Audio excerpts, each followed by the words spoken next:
Overall, I'm just real proud of our team. We had a big emotional win last week on the road, and it would have been real easy to let up. It would have been real easy to look forward to maybe the next game, and our guys didn't do that. And they played their best football game as a team to date tonight. Now we still got things to improve on, and we had 3 turnovers, on offense. That's completely unacceptable, has to get corrected. But overall, really good team win. I'm excited about, where we're going. Obviously, we have a big-time opponent on the road next week, but we're 5-0, and it looks to me like we got through that game, fairly healthy too. So a lot of good things, and some things that we still have some areas to improve on, which is really important. And like I said, the teams that have a chance to improve, each game throughout the year have a chance to be there at the end, and at least we're improving right now, but we do have things we got to work on. Questions? Bo certainly didn't look like a guy playing his 5th college game. I mean, what's the difference tonight with him? I think you see him every game, and every snap he feels a little more comfortable, and the game gets slower, and he really was accurate with his throws, made some very good throws on intermediate routes, and made some really good throws on some deep balls, and short game too. Hit a couple slants there I thought was good, he hurt him with his feet. And anytime that the quarterback can hurt you with the feet and throw like he did tonight, that's a good thing. Did you see that comment in practice, just how he maybe carried himself? Yeah, really, to be honest with you, the way he's carried himself in practice has been that same, every week. It's just a matter of he's got to get out there. And when you get out there, that's when you learn. Practice, but so the good thing is things are starting to slow down. He still there's certain things he needs to work on and all that, but every game it looks to me like he is getting more comfortable. Because it's having the same receivers, his top guys. Yeah, oh yeah, that's probably the number one thing, that he has the same receivers. They're actually healthy in practice, and we can get some timing, and so hopefully that'll continue, and I think that'll be a huge factor. So in his defense, we hadn't had the whole lot of that up until this past week.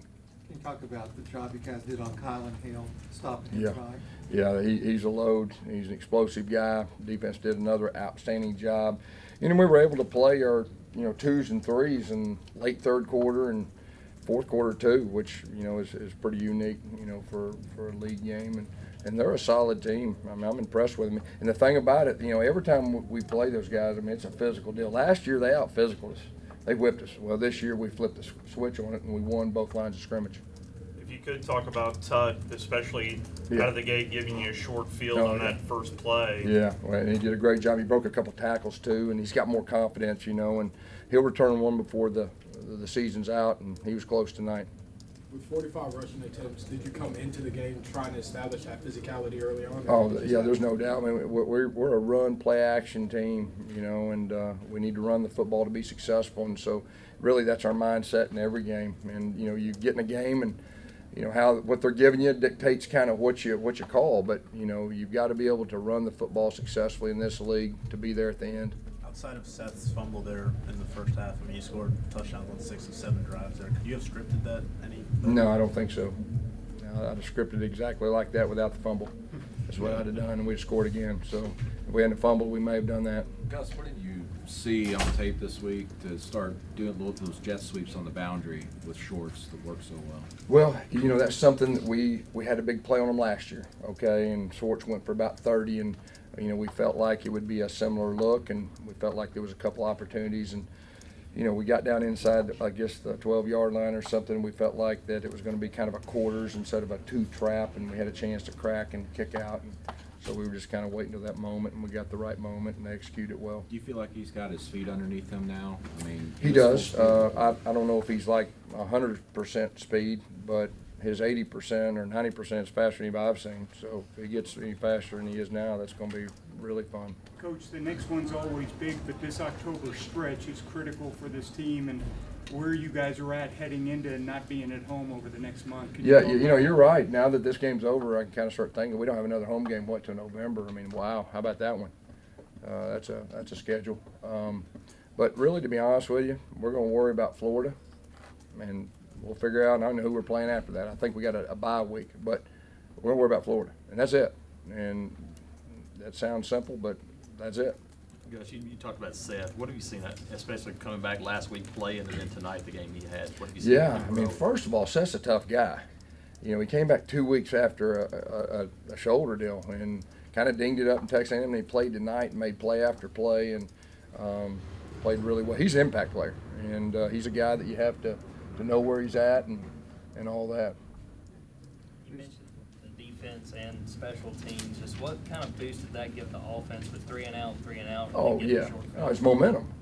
You know, our special teams, our crowd. Don't forget the crowd. I mean, they were rocking that place. You know, that was rocking. We got them backed up, and we got a big punt return, and we scored on the first play. You know, and you score on the first play, things are usually pretty good. And then we were able to have 2 more short fields. I think we scored 21-0 before you looked up, and you know, and that's a good feeling, especially at home when your crowd's rocking. Did you say anything to keep them focused, jumping out to such a quick? No, I game? really didn't have to. I mean, we got a veteran group, and they kind of know, and we have a lot of respect for Mississippi State. I mean, that coach is a great coach, and they got some really good players too. So we beat a good team pretty good tonight. What did you think of Booby in the first half there? 3 touchdowns. Yeah. Obviously he scores on the first Yeah, play. they did a good job, and you know we try to give other people the ball too. Y'all saw running backs. I mean, we're trying to. I'm glad DJ Williams got a chance, and you saw he's got something to him now, and so you know we tried to let some other running backs touch it, and we understand the long haul journey and the volume of hits and everything that goes with it. You know, with running backs. How would you grade the offense through 5 games this year? And we still got work to do. I mean, we played pretty good tonight, but we still got work to do. Like I told y'all a couple of weeks ago, I think we're capable of being a good offense. You know, we just got to protect the football. We got to get better at stopping the self-inflicted wounds. You know, and so we'll see how many there were, you know, tonight. But you know, tonight we played well. We got to protect the football. The 3 turnovers is what's on my mind. How much growth have you seen from that offensive line these last few Oh weeks? yeah, they're getting better. And like I said, if we mix up the gap game with the zone game and able to throw it, I mean that helps everybody. The 2 delay game penalties, I know you mentioned it early, but the place was rocking. But Yeah. I know after that second delay of game, it felt like it was shaking out there. It was. Yeah, there's no doubt. I mean, it was, you know, it's a SEC first home game, and our crowd's the best. They know how to do it, you know, and it'd be a tough place to come in here and play. Gus, were you surprised they started Tommy Stevens, or were you prepared for that? Yeah, we really thought they'd play both of them, and they did. We expected that. Is there a correlation between Bo keeping the ball more in the last 3 games, or so to speak, where they're not having a key just on the running backs now? You It's got opened it. up That everything. opens up everything. When your quarterback makes plays with his feet, it opens up everything inside, passing game, all the above, and he made some good decisions. And you know, he's starting to feel more comfortable every time out. He's seen a lot of different looks, and he's learning as he goes. And the thing I like about him is when he makes a mistake, he usually doesn't make the same mistake twice. Do you have any early thought on Florida, Coach? No, I really don't. And we're going to enjoy this one, and then I'll have an iPad and I'll start taking a look. I know they're a good team, and I know that, you know, we're playing at their place, and I've never coached there. I've heard it's a tough environment, and you know, it'll be a good one. At the end of Booby's touchdown on that first play, he kind of slid into the Mississippi State mascot. You ever seen anything like that before? You're telling me something I didn't know that. Saw a little bit of Joey Gatewood at the end of the game. How important is it that when he gets in the game, he gets those reps, knowing that unfortunately Yeah. he wasn't- Oh, there's no doubt. It's real important. That's why we try to throw the ball some too. You know, and let him play quarterback. I mean, he's a good quarterback in his own right, and just want to make sure that he got, you know, the reps in there, and you know, we have a lot of confidence in him.